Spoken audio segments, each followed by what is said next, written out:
guys, welcome back to my channel, Hanakia. Before we get started, make sure to go ahead and subscribe to my channel. When I get to 100 subscribers, I will be doing a giveaway. So if you're not subscribed, make sure you go ahead and subscribe so you can be part of the giveaway. For today's video, we're going to do a college advice. So let's go ahead and get started.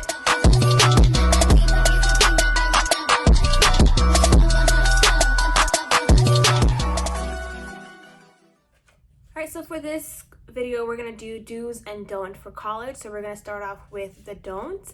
So number one, do not take classes early. Right now, you are probably used to that 7 a.m. classes because of high school. That's how it is, 7 a.m., 8 a.m. When you're in college, it's different. The 7 a.m. classes, the 8 a.m., they're literally hell. You're going to be dying because you're going to be up all night, hanging out with your friends, studying, or whatever the case is. And then you're gonna expect yourself to wake up early, 7 a.m. and go to class. I can just tell you right now, you're not gonna do it. So don't even bother on taking early classes. It just does not make sense. You're gonna be tired. You're probably most likely gonna end up missing class, which is gonna end up with you failing your classes. So my number one advice is do not take early classes. I'd probably say the earliest you should take is like 10 a.m. and the latest would be 4:30, 3 p.m. That's the latest you should take. If you take 6 p.m. classes, most likely chances you're not going to go to those classes either. So my big advice for you is do not take early classes. The 7 a.m., the 8 a.m. classes, nope. And then anything after 4:30, don't even do it either because you would not go to your classes. So 10 a.m. from then on, I guarantee that you will be more, even the 10 a.m. classes you're going to be tired in, but it's much better than the 7 a.m. classes. So even though you think you can do it because that's how high school is, you will not be able to do it in college. Trust me, I went to college for 4 years at ASU, so I have a few experience in this, and I'm telling you, do not do that to yourself. Number two I have is do not buy books from the bookstore. They're crazy overpriced. The only time I would say to buy books from the bookstore is if it's only place you can find them is at the bookstore. So some classes, they will have like classroom specific books where the only books that are made for that class is only found in the bookstore. So if that's the case, then obviously you have to go buy it from your local bookstore that your school has. But if it's any other book, go to Amazon, go to Check. There's so many other places you can get your books from. And another thing I would suggest for you to do is rent your book. Do not buy it because trust me, after the semester is over, you're not going to look at the book again. You're not going to use it. So do not buy your books. Always rent, and go online to rent them. And when you do, it's so much cheaper. A book that's $80 to buy, you can rent for $20, and it's the entire semester that you'll use it for. So make sure that if you are getting books, you have to get books, make sure you are renting them. Not go to the bookstore to buy your books. They're crazy expensive. They're ridiculous. And then the last thing I have here is do not get comfortable missing class. So this is a big one. I know some classes will have they won't even have attendance. So it's like, if you choose to come, you choose to come, and you will get comfortable, I don't have to go because they won't take attendance. Or some classes will do random attendance, so you don't even know when, so you'll just miss it because you're like, it's not going to be today, whatever the case is. But my biggest advice would be is do not get comfortable missing class. Because once you start missing one class, 2 class, then it just becomes a thing and a bad pattern, and you just end up falling far behind. What is covered in class is very important, and I'm telling you from my experience that do not miss class. Make sure you go, make sure you attend, even if it's something dumb, make sure you go. If you are sick, then obviously stay home. If you are fine and you're just lazy, just go to class. Just make sure you go to class. That's the biggest takeaway I would say to you is from this video is make sure you go to class and do not get comfortable being absent and missing class because it will start to affect your grades and it will put you in other places that you don't want to be. So make sure that you are going to class. You're spending millions of dollars, so the least you can do is go to class. Okay? Go to class. Those are my don't for class. Let me go ahead and give you some do's.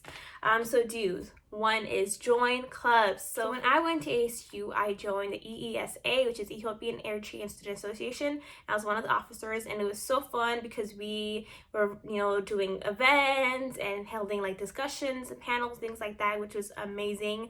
Such a great thing to be part of, and also made a big part of my college experience. Another thing is I also was able to put it on my resume, and believe it or not, when I was getting when I was applying for jobs, they did actually kind of like go into details about what I did, like in activities. They would ask me like, oh, I see that you were part of this club. What did you do? What was your role? And I was an officer, and I did, I had big major roles. So I was able to tell them, oh, I helped, run the social media. I helped organize a fashion show. I also sometimes would model. I would help organize the speaking panels, like all of these things. It helps the, interviewers know that I am organizer. I am, I have good time management skills. I can be a leader. It just helps build your resume, and also such a great experience for you as well. You can meet other people through these clubs, make some friends, and there is a club for you. If you like to skate, if you like to, whatever it is, there is a club at your school. Trust me, there's millions of clubs. If there isn't, you can create one. So you just need like one other person or two, and you just need an advisor. Look into that for your school. It's online. You can literally create your own club, and the school can help fund you for events, things like that as well. So if you do not find a club that you like, make one for yourself and for your friends, okay? It's very easy to do so. Just look into it. I'm sure your school has a website for that somewhere. So make sure you look into that and get into a club that you like. So that is one of the biggest things that I am so thankful that I did, is I was part of a club.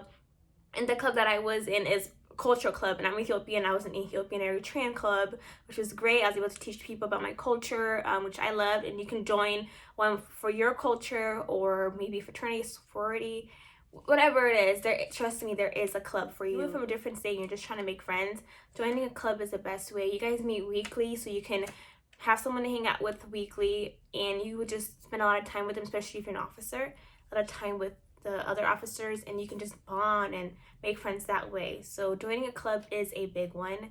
Number 2 I have for the do's is use all of your resources. So ASU has tutoring that's free. They have writing centers that you can go and have your papers edited. They have career service events, which is where big corporate companies come, and you can dress in your suit and tie. You'll go and give them your resume, learn about the company, things like that. It's a good networking thing. They have that. They have it like maybe 2, 3, 4 times a semester. Okay, that's just a semester. You're there for 4 years. That's 8 semesters. You know how many opportunities you can have for this? Like, you can, if you attend at least 2 a semester, you know how many people that you would meet, the networking opportunities that you have. This is something that I did not take full advantage of when I was in college, which I won't say I regret, because I don't regret anything, but I wish I did. I'm telling you right now, take advantage of all of your resources. Go to the tutoring center, go to the writing center, go to the career service event. Colleges have this, like career service offices, where you are able to take your resume, they're able to edit it, they're able to help you edit your cover letters for a specific job. If you like, you can go there as many times as you like as well to get your resume as perfect as you like. Meet with one of the peer helpers, or whatever the case is that your school labels them, and just meet with them and get help on your resumes. You can do mock interviews, and they'll help you with your LinkedIn, take your LinkedIn profile pitch. It'll help you with everything. So I'm telling you, these are free. And not even really free, they're still included in your tuition. Like, nothing is free, obviously. So obviously, if you're paying for it, why not take full advantage of everything that you can have to be successful? So make sure that you are attending all of the career service workshop events, all of the career service networking events. Make sure that you're meeting with the tutor if you need help, going to the writing center, getting your papers edited. And also make sure, one thing I did not mention is make sure you attend office hours. You guys don't understand how major important that is. This is your time with your instructor to go over whatever was covered in class, to review, to introduce yourself, to actually build a relationship with your instructor. Instead of you just being a number in the class, you're actually able to build a relationship with the professor, have that one-on-one time with them, go over what was covered. And when the professor is grading your essay, whatever the case is, your assignment, they know exactly who that person is. They see Hannah, they're like, oh, I know her. You're not just a random number, random name in the class. You are somebody. There's a face to it. So it's very important that you go to these office hours and make these friendships with your professors. And believe it or not, they're actually really awesome, really sweet. If you actually get a chance to know them, they're actually funny as well, and they really do care. And if they see that you care, they will, if you're struggling in certain areas, they'll be more understanding because they know you and your situation. So that's definitely a big thing, is make sure you go to the office hours. And the last advice I will give you is, end of the semester, make sure that you email all of your professors for that semester. So what I do is, if a semester ended, I will go ahead and email all of them. So it would say something like, hey, I've just finished completing the class survey, and I just wanted to let you know that I enjoyed this class. You're such an awesome professor.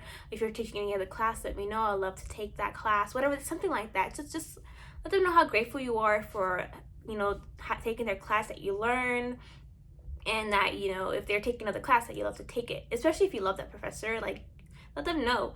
And they actually do love it. They always get a response back like, wow, during this time, I usually get a lot of emails from students complaining about their grades or trying to ask me to boost it up. It's nice to actually sometimes hear, you know, an email like this where students are actually being nice and, you know, being thankful for the experience they had, or sharing how great experience they had.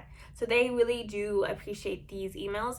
So I actually, story time, I actually took a class with about like 500 students, and the teacher, I didn't even think she even knew who I was. I sat in the front always because I could not see, and this when I did not have my glasses. But like, she didn't know my name, you know. So there was about 500 students. I always sat in the front because I could not see. But I was always present in class, and I actually enjoyed that class. And then my sister, who's now going to the same college as I did, I told her to take that class because it's super easy. So then she did, and then at the end of the semester that I took with that professor, I actually emailed her and I let her know, like, thank you so much, you know, it was a great semester, blah, blah, blah. So when my sister took hers the following year, she recognized her last name because of the email that I sent her. So when my sister was reaching out to her, like, hey, like, she had a question or whatever the case is, she's like, do you have a sister? Because I recognize your last name.